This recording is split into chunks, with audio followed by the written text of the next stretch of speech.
January 3rd, 2026, Venezuela changed forever. The world started talking about intervention, power, and control. But the most important question is rarely asked: what do the people of Venezuela actually think? Following the US led military operation and the capture of President Nicolas Maduro, Venezuela entered one of the most tense moments in its modern history.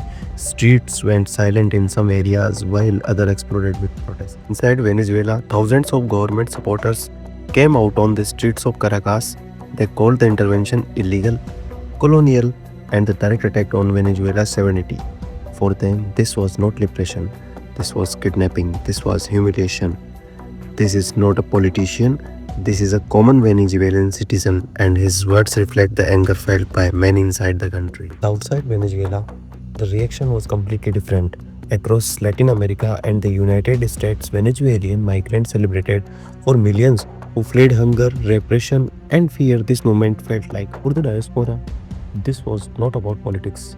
It was about going home. It is the most shocking truth. Venezuelans outside the country are almost twice as likely to support foreign military intervention than those living inside Venezuela. Why?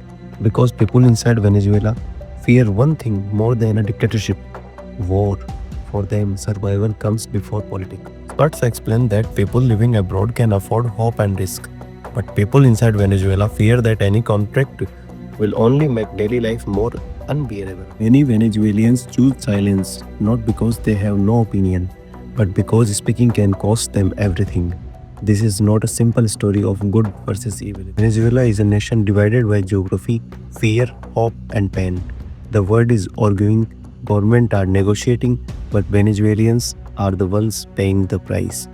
What do you think? Should foreign intervention continue, or should Venezuela find its own path? Comment below.